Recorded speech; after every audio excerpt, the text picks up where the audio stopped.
we know the Attorney General from New York, Letitia James, has been investigating Donald Trump now for 3 years. 3 years. And here's what they've come up with.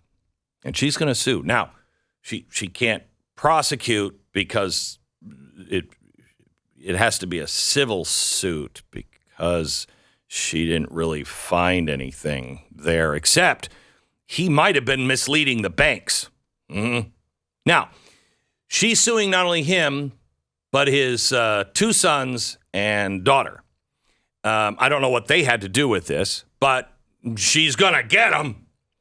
So she's filing a civil suit that says he lied. No, he misrepresented his holdings to the banks.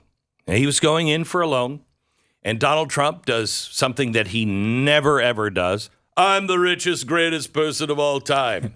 Yeah, that's how he represented himself. My apartment is the most beautiful, spacious, most expensive apartment of all time.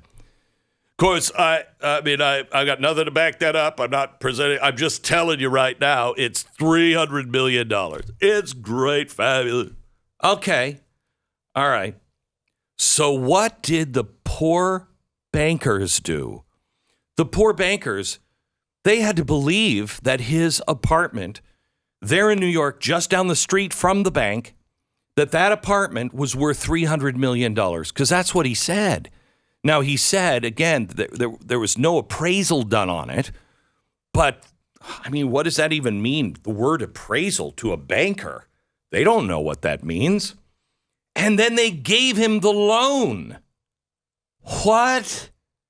That's what she found. That's what she found. And then we should also mention back, he paid the loan back with interest. So they made a large profit. Okay. That's all right. Scandal. Now, I know predatory lending was happening at the bank. Was it? No, in 2008. Oh, okay. Predatory lending. That was the big thing. Predatory lending was happening at the bank, where they would just get these hapless dupes. Now, they'd hunt them down and give them large portions of money. Yes. To pay for things they wanted. Yes. Mm-hmm. Yeah. No, they didn't hunt them down. I mean, you would have to come into the bank and apply. But at some point, I'm pretty sure the person who wanted to borrow ran out in fear because they didn't want the rates that they agreed to. And so they ran out, and then they chased them down in the streets and held them down and made them sign. Something like that happened. Fauci had to be involved in some way, or not, because Fauci's a good guy. I'm forgetting which side we're supposed to be on now. All right, so predatory lending. Now, this is predatory borrowing.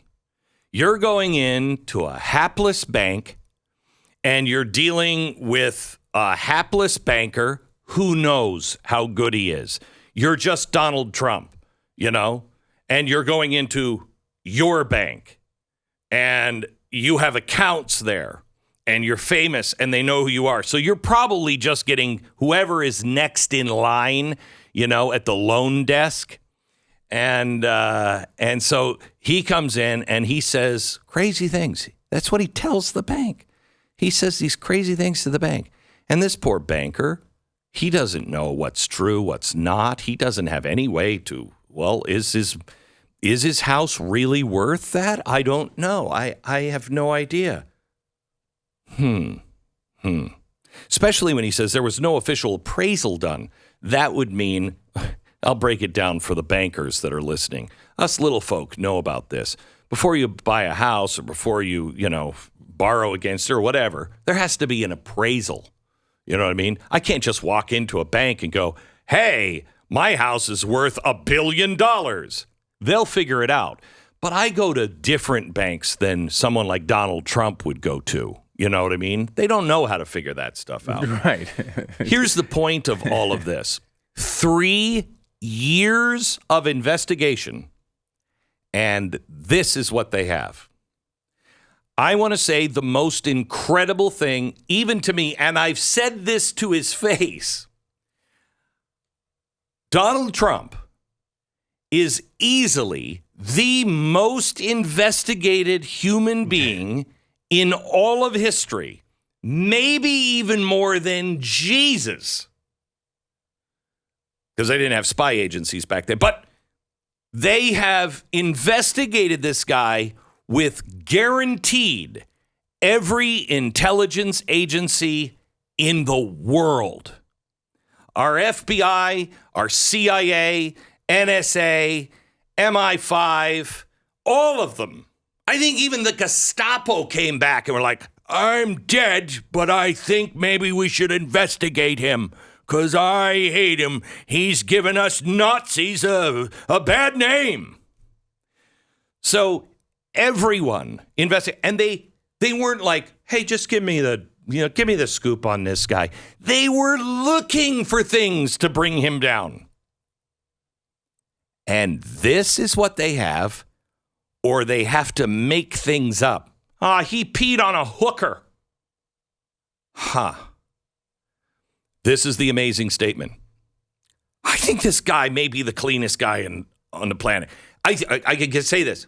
I think he is for sure the cleanest guy ever to be involved with construction in New York. I mean, honestly, so you want to build a building here. I mean, I'd hate to see this tied up, or the unions maybe not coming to work today. I don't know what to say. Don, I'd like to help you, but just... Okay, come on. We all know that happens. No, the mob isn't real. We all know that happens. They can't get that on this guy, and he built buildings like in 10 minutes. Maybe they're made of paper. Maybe they're not even safe. I just can't believe we're going down this road again. Is this really happening again? How many times? I feel like I'm watching the 900th parental DNA test on Maury Povich. Okay, so it's like how many times do we have to go through this? Okay, so let me turn it around for you. Because right now I'm thinking to myself, when is anybody on the left going to understand? It ain't going to happen. It ain't going to happen. And it's not going to happen, not because you don't want it to happen, not because you haven't tried to make it happen, not because you haven't looked hard enough. You've looked. At some point, you got to go, I can't believe I'm saying it, but a guy is clean. Okay? And I think to myself, when I saw this, I'm like, really? 3 years of investigation in New York. And this is all you came up with. Wow. She had to say something, right? She went through 3 years of investigation. Right. She had to say something. Right. We saw what happened in the other New York investigation where they just said, yeah, we don't have anything. We're just going to stop. Right. And that was a scandal. Correct. Like if you don't come up with something, you're involved in a scandal. So you have to say something. She comes up with this, and it's like, as you point out, there's these statements were not audited at any point. He got the loans with a long-standing business relationship with most of these banks anyway. The loans came through. He paid them back with interest. They all made it's a boring story. it's a really boring story. And the way she presented it, she tried so hard to make it exciting. Oh, I know. It was really fun to watch. Let's play a little of that, and then I have to come back and tell you what I've learned from this. The complaint demonstrates that Donald Trump falsely inflated his net worth by billions of dollars to unjustly enrich himself and to cheat the system, thereby cheating all of us. Wow. How Mr. Trump and the Trump Organization repeatedly... Can you stop for just a second? Stu. The overpronunciation is so fun. Oh, I know. Could I just ask you, though, I don't think he cheated the banks by any stretch of the imagination. Again, not audited. Nothing was legally binding here of what he said. That's him. That's what he does. You should see my Honda. It's the greatest Honda ever. It's the most expensive Honda you could ever buy. Come on. Okay. So that's what he does. So there was no crime committed here. But let's just say there was. If there was, she would have been prosecuting him for a crime. So there's no crime here. But let's just she turned it into other people to let them prosecute it. Yeah. That was her big step. So let me ask you this, Stu. let's dream a dream that he did cheat the banks. Mm-hmm. Isn't there I still think, I hope that it's less than 50% of me, but maybe not. That's kind of like, get him, Don. Screw the big banks.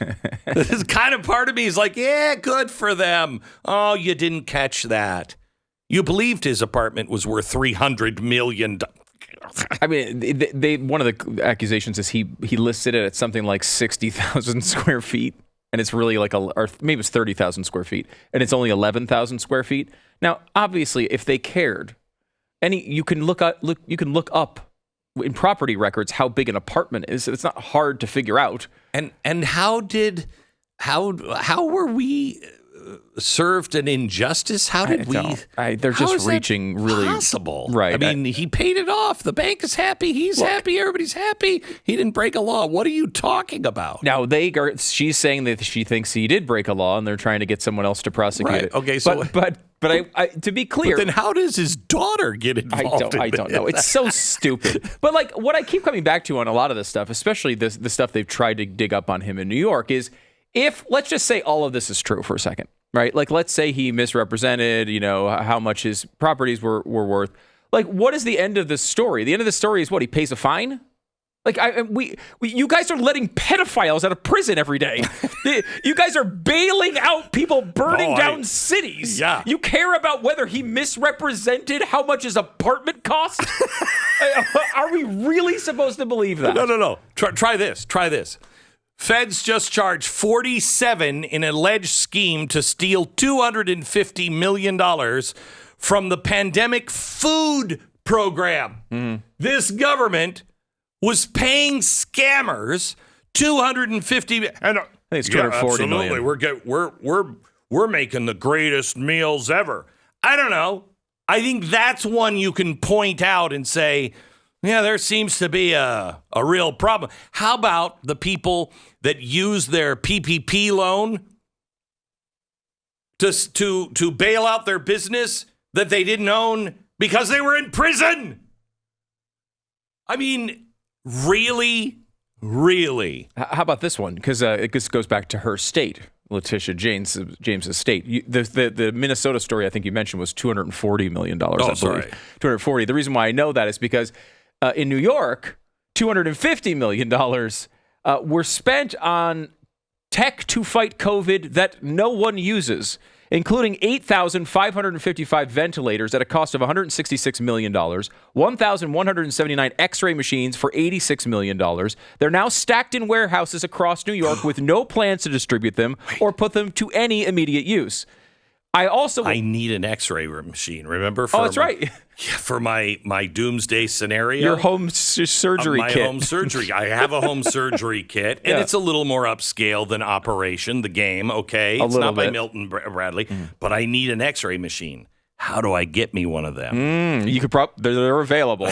How about, remember when in the middle of the scandal, or middle of the COVID stuff, Andrew Cuomo came out doing his big press conferences, and yelling at capitalists for charging too much for hand sanitizer on Amazon. Remember this whole scandal? Yeah. So he did this big show where he said, all right, we're going to make hand sanitizer with New York hand sanitizer. Right, with slave labor from prison camps. Yeah. And which is basically what they said they were going to do. Right.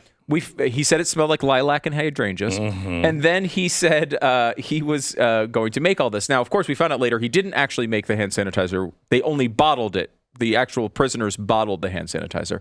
What's the update on that story, though? What happened with all of that? Remember because hand sanitizer wound up being available pretty soon afterward, as far as I remember. Here's the end of that story. Ready?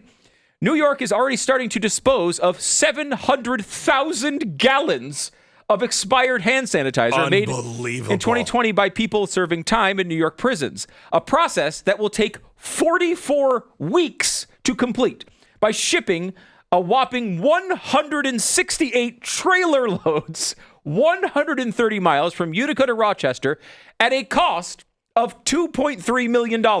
It's going to cost them $2.3 million to throw out the hand sanitizer they made after that press conference, which was universally praised by the media. But let's worry what happened to J.P. Morgan Chase because they believed it's the most beautiful, spacious, billion square acre apartment in all of New York. It's crazy. It's a mental disorder.